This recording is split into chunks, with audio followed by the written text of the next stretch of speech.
മലപ്പുറത്ത് മരിച്ച യുവതി വീട്ടിൽ പ്രസവിച്ചത് ഭർത്താവിന്റെ പ്രേരണ കൊണ്ടാണെന്ന പോലീസ്. സിറാജുദ്ദീന്റെ അറസ്റ്റ് പോലീസ് രേഖപ്പെടുത്തി.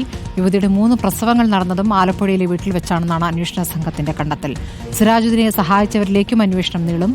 ഇയാൾ തെറ്റിദ്ധരിപ്പിച്ചാണ് ആംബുലൻസ് വിളിച്ചതെന്ന് ഡ്രൈവർ അനിൽ റിപ്പോർട്ടറിനോട് പറഞ്ഞു. ഏകദേശം 2 മണി 2:15 ആയപ്പോഴാണ് നമുക്ക് കോള് വരുന്നത്. നമുക്ക് കോള് വന്നപ്പോൾ ഇങ്ങനെ ബോഡി എറണാകുളത്തേക്ക് കൊണ്ടുപോകാണ്ടെന്ന് പറഞ്ഞത്.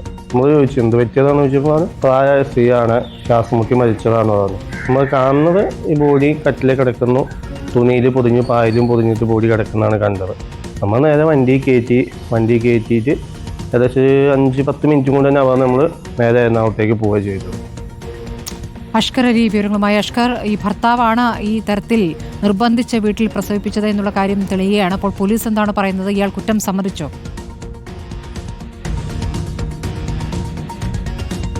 സ്മൃതി, ഇയാൾ കുറ്റസമ്മത മൊഴി നൽകിയിട്ടുണ്ട്. പ്രതി സിറാജുദ്ദീനെ ഇപ്പോൾ കോടതിയിൽ ഹാജരാക്കി ഇന്ന് തന്നെ പോലീസ് കസ്റ്റഡിയിൽ വാങ്ങുകയും അല്പസമയത്തിനകം തന്നെ ചെട്ടിപ്പറമ്പിൽ ഒരു വാടകയ്ക്ക് താമസിക്കുന്ന വീട്ടിലേക്ക് തെളിവെടുപ്പിനായി എത്തിക്കുകയും ചെയ്യും. പോലീസ് ഇപ്പോൾ തെളിവ് നശിപ്പിക്കലും അതുപോലെ തന്നെ നരഹത്യ അടക്കമുള്ള വകുപ്പുകൾ ചുമത്തിയാണ് പ്രതിക്കെതിരെ കേസ് രജിസ്റ്റർ ചെയ്തിരിക്കുന്നത്. ഇതിൽ സഹായം നടത്തിയവർക്ക് അടക്കമുള്ള കാര്യങ്ങൾ അന്വേഷണം നടത്തുമെന്നാണ് ഇപ്പോൾ മലപ്പുറം ജില്ലാ പോലീസ് മേധാവി വ്യക്തമാക്കിയിരിക്കുന്നത്. ഇതും ഇപ്പോൾ ഈ യുവതി മരിച്ച പ്രസവം മാത്രമല്ല, അതിന് മുമ്പ് 2 പ്രസവങ്ങളും സമാനമായ രീതിയിൽ തന്നെ വീട്ടിൽ വെച്ച് നടന്നിരുന്നു എന്നുള്ള കാര്യം കൂടി ഇപ്പോൾ പോലീസ് ഈ ഘട്ടത്തിൽ സ്ഥിരീകരിക്കുകയും ചെയ്യുന്നുണ്ട്. അതുമായി ബന്ധപ്പെട്ട അന്വേഷണങ്ങളും പോലീസ് നടത്തും.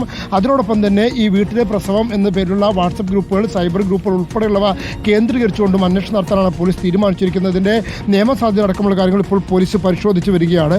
ഈ സംഭവത്തിൽ ഇപ്പോൾ മലപ്പുറം ഡിവൈഎസ്പിയുടെ നേതൃത്വത്തിലുള്ള പ്രത്യേക അന്വേഷണ സംഘത്തിന് ഇതിൻ്റെ കേസിൻ്റെ അന്വേഷണത്തിനായി മലപ്പുറം ജില്ലാ പോലീസ് മേധാവി നിയോഗിച്ചിട്ടുണ്ട്. സ്മൃതി.